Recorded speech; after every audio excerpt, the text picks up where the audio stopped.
Hello, everyone. Welcome back to another 2026 election prediction. This is after the elections on Tuesday.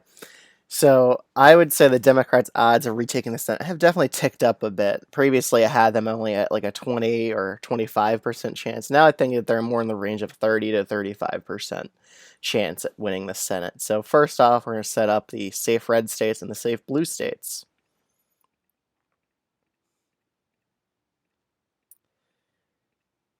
Florida is definitely one of them. I do not see that being competitive in any scenario. Oregon, Colorado. Okay, so now let's go into more safe blue states. New Mexico, again, the GOP has basically nobody to run in this contest, like at all. Plus, with how Latinos shifted back to the left here, I see one of this state being safe blue. And in 2024, this Senate race was blue. It was won by the Democratic candidate by 10. So I think the Democrats might even do a bit better here in this Senate race in 2026. Virginia, Democrats dominated Virginia last Tuesday. I expect Mark Warner to also dominate in this contest. And let's check who he's running against. Bunch of nobodies, basically. So I fully expect him to win here by a pretty decent amount. In New Jersey, the polls were very off in New Jersey in favor of the Democrats. So those polls that show Cory Booker has a low approval rating, I don't buy them at all. I think Cory Booker, he's on track to win by an over 10-point margin in New Jersey. Democrats did really well in the state, winning it by 14 points. So I think Cory Booker is going to win by a similar margin to that, probably around 12. Okay. And now we'll go over to Minnesota, and the big concern for Republicans in this state, as it just loads in, is that Royce White is running again for U.S. Senate. And there really isn't anyone that's decent running against him in the primary. So I think Royce White is likely to end up winning the Republican primary for Republicans right now. And that's terrible for them, considering he lost by double digits last time in 2024. He lost pretty badly. I think it was around 15 points or so. Might have been even 20. But he lost by a pretty significant amount. So with him likely being the Senate nominee for Republicans, this is going to be a safe blue state since he lost by nearly 20 points. So, yeah, even in an open seat, Democrats are winning by a safe blue margin in Minnesota because the Republicans have no good candidate in Minnesota right now. So let's head over to Nebraska. And so far, we didn't really get a lot of polls out of Nebraska. Dan Osborne's polling just as well as he did in 2024, so I think it's going to be a similar margin to that, where Ricketts wins by a likely Republican margin, probably wins the state by about 7 against Dan Osborne.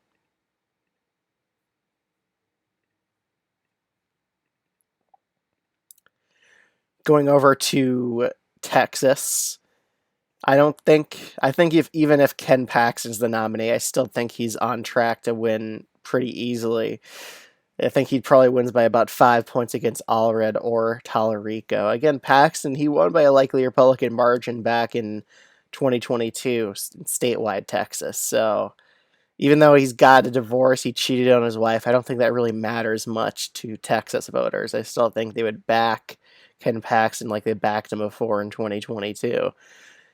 Worst case, Republicans would go down to lean Republican. I just find it really hard to believe that they could lose a statewide race in Texas.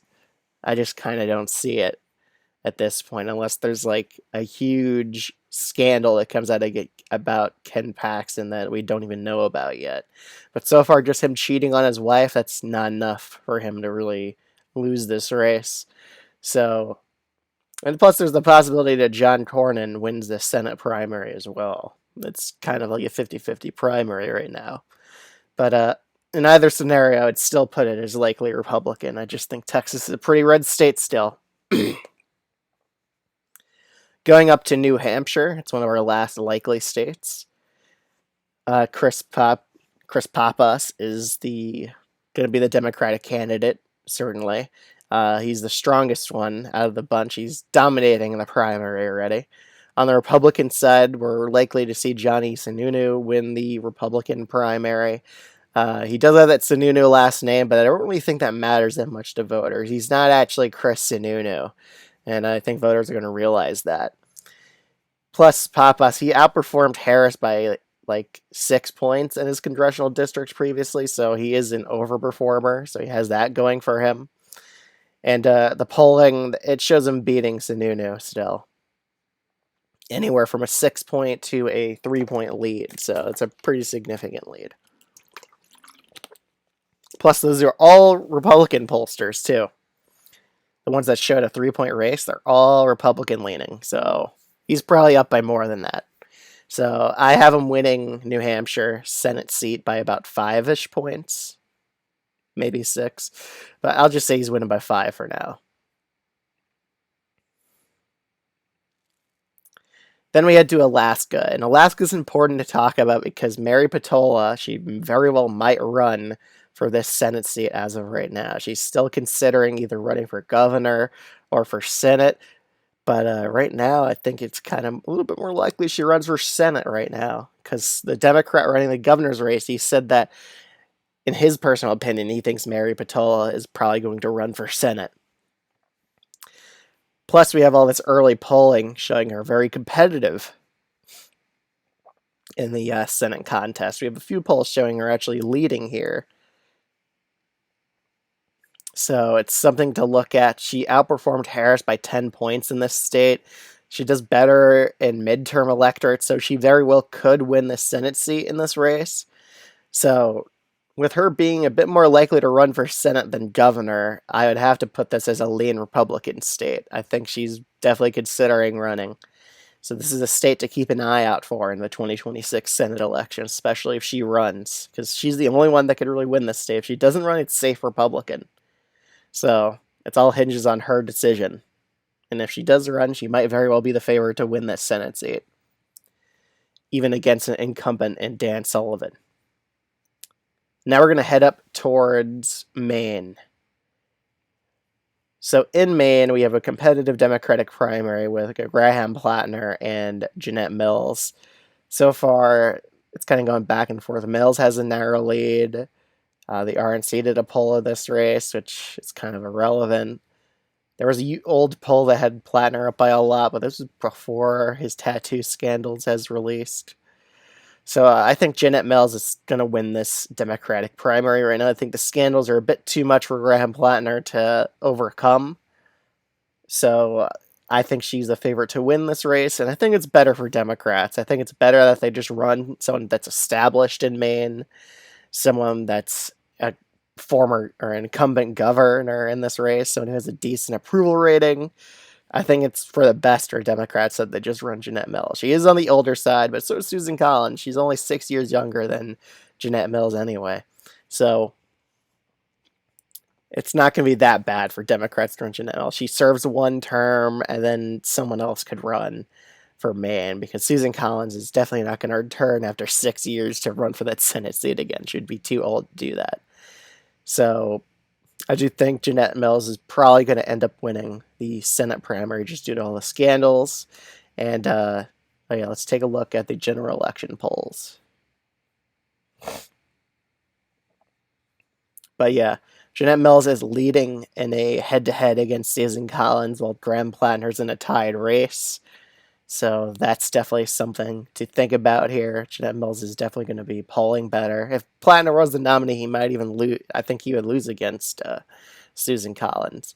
So right now, if Jeanette Mills is the nominee, which I think is very likely, I think she wins the Senate race by about 2 points against Susan Collins. It'll still be close, but again, Susan Collins has a pretty low approval rating, so that'll definitely hurt her in this state. Plus, she's losing independents and moderates to Jeanette Mills. But she is the incumbent, so she's going to get some voters to keep her. Even if they disapprove of her, they would still, some of them would vote to keep her. But it won't be enough because Jeanette Mills is definitely seen more favorably than Susan Collins in this state. Plus, it's a Democratic midterm, so that's another headwind going against Susan Collins winning. Let's head down to Georgia next, and On the Democratic side, Jon Ossoff is raising quite the war chest of money. On the Republican side, we've pretty much got a bunch of congressional candidates running this race. I think it's most likely going to be Mike Collins, and he's no moderate at all. And voters see that in the general election polling. Even among Republican internal polls, Jon Ossoff is pretty handily beating Mike Collins. Qantas Insight's the only one, but they showed like 1 million undecided, so it's pretty much a worthless poll. But I do think Jon Ossoff's on track to win the Senate race here. Democrats did very well in the 2025 elections here. So as long as he gets good black turnout, wins over those independents by a good margin, he will win the Senate race. And I do think we'll see good black turnout in this race. The governor's race will be pretty competitive. So that's definitely going to boost black turnout in the state. Raphael Warnock's going to campaign for Jon Ossoff. They're good friends in Georgia. So, again, Ossoff's going to do well with independents in this state and probably get good black turnout because the governor's race is going to be very competitive. So I had this as a lean blue race. I think Jon Ossoff wins Georgia's Senate race by about 2.5%. Now we're heading over to North Carolina. We have popular former governor Roy Cooper, who's going to be winning the Democratic primary. On the Republican side, we have Michael Whately, who's very likely to win the Republican primary.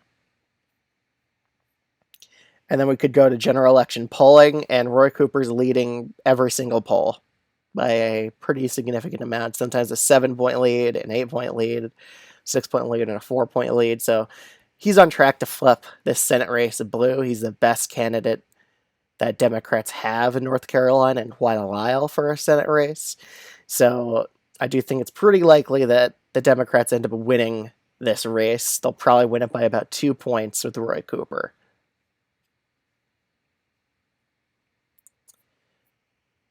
So now we head up to Michigan's Senate race, which is more interesting because there's 3 candidates in this race that could very well win. Abdul El-Sayed, Mary McMorrow, and Haley Stevens. Haley Stevens is probably she's kind of in the middle of weakness for candidates. I think El-Sayed might be a bit weaker than her electorally, while Mary McMorrow is stronger than both of them electorally.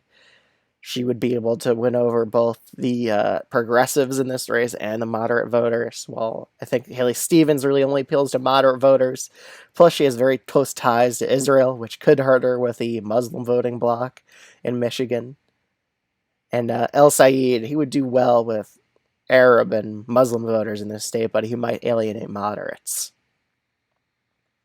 So far, according to the polling, it's kind of more closer between McMorrow and Stevens. I think McMorrow is probably going to end up pulling out the Democratic primary victory as of right now. She's getting a lot of momentum here, while Stevens she doesn't really have huge rallies. She's kind of like flatlining. She's kind of stuck at this 25-26% zone of support, while McMorrow's lead's only kind of growing now.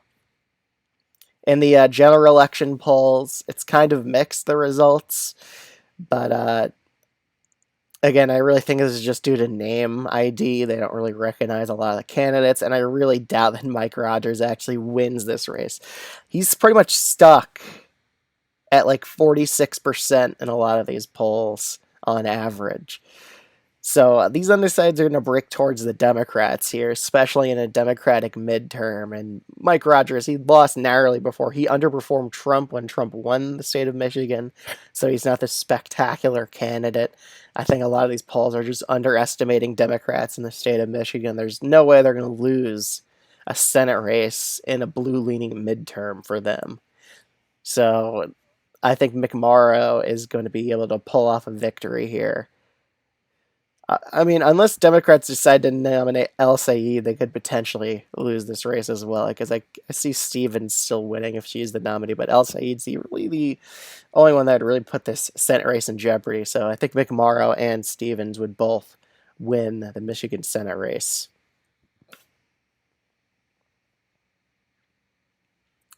So Michigan Senate race, I'd put it at a Democratic victory of 1.5%. So a bit closer than North Carolina and Georgia. I think it would be more around 2.2% though. Now that I'm thinking about it, because a lot of undecideds are going to go towards the Democrats. So is it really going to be that close? Probably not. So I would put it at about 2 for now. Could go a bit further in favor of the Democratic column. So now we get to the swing states of Iowa and Ohio in the Senate race. And Iowa's on this list because their GDP growth is minus 6.5%. So economically, they're hurting due to the tariffs. We're seeing in special elections in Iowa, Democrats are frequently outperforming. The current Iowa governor, Kim Reynolds, has a very low approval rating because the Iowa economy is in shambles.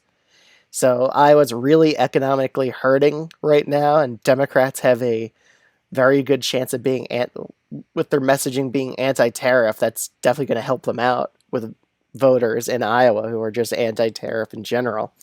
So I think Democrats have a long shot opportunity in Iowa, but I think it's not a likely Republican state. I think Republicans are only on track to win this Senate race by about 4 percentage points. And the Democrats do have a good nominee on their side. They have Josh Turek, and they have Zach Walz. So both of these candidates would definitely be decent ones to have in this race. But I'm noticing a lot more people. It's pretty even in terms of endorsements. Zach Walz is gaining a lot of momentum. He has a lot more statewide support. Okay. So in terms of money, this is how much they have raised. Let's check on the Republican side. Ashley Hinson's likely to be the nominee. She represents the northern Iowa congressional district. She's very likely to be the nominee. I think she's probably did not do polling out of that because Joni Ernst just retired. Let's see if they did any general election. And they only did polling. So we're kind of going in blind for this race. Don't really have a lot of polling. Plus, on the Democratic side, it looks a bit even on who will be the nominee, but both seem to be pretty decent. So I would put this as a lean Republican race. I think Hinson's on track to win the Senate seat by about 4 percentage points. And then we head to Ohio with Sherrod Brown. Now, there was recent polling showing Sherrod Brown actually leading in the state by about 1 point. But that's only a 1-point lead, but he is nearing 50 points. So that's something to look at for this Senate race right now. Husted only leads by about 2.5% as well. So I think this is going to be a pretty narrow Senate race. This is going to be a much bluer electorate than it was in 2024. So I would put the Ohio Senate race as about tilt Republican right now. I think Sherrod Brown has a pretty decent shot at actually winning this race. I give him about a 40% chance. But I still think John Husted will narrowly win the Ohio Senate race as of right now. So that's currently how I see the 2026 Senate map going as of November 2025. We're a year out from the election, but Democrats have a 30% chance at winning the U.S. Senate as of right now. So it used to be a little bit worse for them than that. So their odds have definitely improved. Their real path is probably through Alaska and Ohio. They need Mary Patola to run. They need Sherrod Brown to pull off the victory. But that's their Senate path right now, which is better than the path they had before because Iowa and Alaska used to be likely red states in the Senate predictions. But their outcome has improved a bit. So thank you, everyone, for watching this Senate prediction video. If you're new to this channel, you should definitely consider subscribing and appreciate it. Other than that, I'll see y'all in the next video. Bye.